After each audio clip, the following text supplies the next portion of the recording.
Hey all, welcome back to the channel. My name is Caldrin and today we're going to be taking a look at Tempest Rising. Now this is definitely a modern take on Command and Conquer. If you love Command and Conquer games, you're going to enjoy this quite a bit. So basically World War III happened, everyone died, two factions rose from the dust, one called Global Defense Force, which are basically GDI, and the other guys are called Tempest Dynasty. These guys are basically Nod. There is a third faction in the campaign, but it's not playable yet. I guess it's probably going to be a DLC. And in the most irradiated parts of the planet, these weird plant-like tentacle things grow up out of the ground. And basically you harvest these for power. And you sell that power to make money so you can build your base and build your units and so on. Basically classic RTS. There is a campaign, we won't be taking a look at it today, but basically each of the factions get 11 missions to play through. They're very different from each other, so it's not like you're playing the same missions just on a different faction. The missions can be made up of convoy missions, stealth missions, base building, combination of them all. And each mission will have a number of objectives that you've got to do in each of them. So it can take quite a while to get through the entire game. I've only played a few of the starting missions for the GDI guys. But Global Defense Force, sorry. But yeah, it's really good so far. Voice acting is great. And yeah, it's worth playing. I just don't want to show it too much to give away too much of the storyline. So today we're going to be playing basically Skirmish, but you also have multiplayer as well. You can do ranked games, you can do custom matches and so on, or quick play. The main issue for me here from the get-go is the biggest maps are 2v2. And hell, even back in the 90s with like Red Alert or something like that, we had 8v8. So why they've limited to 2v2 here, I'm not sure. Hopefully they'll extend that, but we'll have to wait and see. You do have a decent selection of maps though from the get-go, so it's not all bad news. Hopefully they might allow modding for this, I'm not sure. But yeah, standard skirmish match, you kind of get to choose your factions, you get to choose how hard the AI is, how many starting credits you have, what kind of match you want to play, and also population cap as well. I think you can put it up to 500, which is quite nice. But yeah, let's get in and start this. So the skirmish mode is default settings. You start with the construction yard only, and some money as well. In the top right, you got your money there next to the red dollar sign. And then next to that, you got your population count. And to the right of that, you got your power and how much power you're using. Then you got the map. And then underneath the map, you got your buildings, units, and so on. And you also have a doctrines tab here. Basically, the doctrines are upgrades for your buildings and units, so you can spend money to upgrade them. They're actually part of the campaign. When you finish a mission in the campaign, you get points to spend in those as you go along as well. Once they're built, they'll unlock the refinery building, and then you'll build that, and then unlock a few other buildings as well. As you can see here, once the power supply was built, it allows me to build the refinery and also the barracks for building basic troops.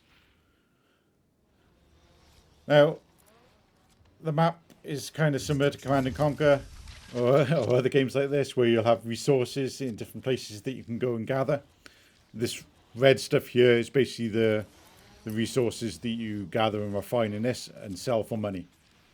I mean, it really is just a Command and Conquer clone. But that's not a bad thing. We've not had a good Command and Conquer game for a long, long time. And this really does scratch that itch. Other than the buildings and defences tab there, you've also got infantry, vehicle and aerial. Now, they'll obviously unlock if you build a certain type of building, an infantry building, the barracks, or a vehicle building for the vehicles and so on. You can then build the units directly from those tabs, or you can click on the buildings to build them.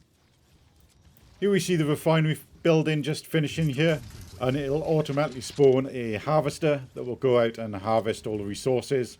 And basically once it's full up, which doesn't take very long, it'll then take it back to the refinery, and then it'll automatically get converted into money.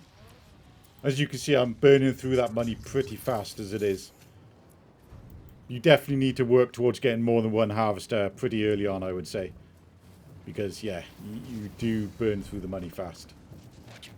The barracks is finished building as well, so we can see here what units you can build from the get-go. You get three options. You get basically the field scout, which are standard troops. And then you get drone operators, which are basically like rocket launchers. They send a little drone in the air that can fire rockets at vehicles or buildings. I also start building up some turrets as well. I do like turtling up in games like this. So I do like defensive turrets and building nice defensive walls and so on. But a bit later we'll see why that is actually very hard in this game. What am I going to do with some of these first units is basically go and just populate these little like bunker buildings that are dotted around the areas just to get a bit of early warning for when I'm getting attacked.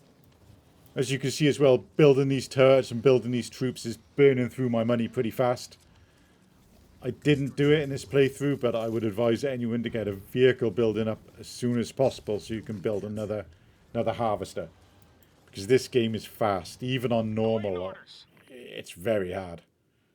Well, at least for me anyway, but I've not played a Command & Conquer game for many years. I think Command & Conquer Generals was probably the last one I played. So yeah, many years ago. I finally got my vehicle factory up and running here. I'm going to build an extra harvesting vehicle there. You can build Sentinel, Jeeps and tanks from the get-go. And by the way, you unlock different types of vehicles, different types of troops by building all the other different types of buildings. They'll start to unlock other troops depending on what buildings you build. I jumped ahead a bit here. I've built a few troops up and we're about to get attacked for the first time by the enemy. Now, as default, troops just kind of automatically attack any enemies that come close. You do have a bit of control of that on the left-hand side underneath the troop selection. You can tell them to defend certain points or just not be as aggressive and so on. I've built up a little Jeep here. The Jeep's got kind of a secondary fire mode. It's basically a marking projectile. So they do less damage, but what happens is they'll mark whatever they're targeting and any other troops close to the Jeep will get a boost in firepower. So it's definitely worth doing. But you've got to make sure you've got enough damage output, you know, without that Jeep being with you. So you've got to make sure you've got a decent selection of units before you do that, because you do lose a bit of damage with it. And as you can see here, the enemy actually took this little bunker thing that I took with my troops earlier on, so they killed my guys in here. So I've had to come and try and take it back. I do eventually take it out and kill the guy inside. I was going to move my troops back down to my base, but they already had reinforcements coming. And they had a flame tank. Plus supporting units as well. So my little drones managed to take out the flame tank, but then my drones will get taken out by those other troops, leaving my little guys here with pistols and rifles only. But I do manage to kill them and get my guys back to base. But I think as you gather by the fight there, this is pretty fast paced. You've got to make sure you've got troops getting built all the time. And you've got to be defending your base properly. Because we'll see in a minute. I thought I was in a good position, but we'll see me getting overrun. And here I just start getting attacked from a different direction altogether. Luckily I had built up a few defences and had my tanks all ready to go. But the AI is pretty good like that. They will kind of test you in different ways. They'll probe all your defences. Well, as you can see here, they're coming from another different direction. So now I have to scramble my tanks over to kill these guys because they've just taken out one of my turrets. So yeah, the AI is pretty reactive and does pretty well for this. From what I gather, their base building isn't the best, so they're not very good at defences, but when they're on the offensive, they're really hard. And then they come up me with bloody air units as well. I have no idea how they've managed to build so much stuff so fast.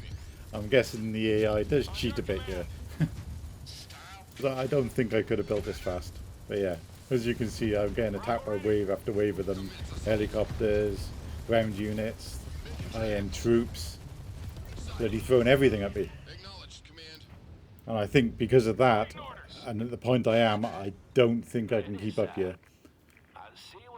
I just don't have enough resources, I don't have enough defences, I don't have enough vehicles built up. And I definitely don't have enough money to build an army that I can go out and attack with. I just kind of have to hope that that was all they had, and now I can build up a bit and maybe go back at them.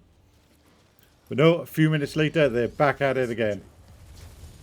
Air units coming in, tanks coming in, different types of tanks, flame tanks, normal tanks, some guys with rocket launchers. Yeah.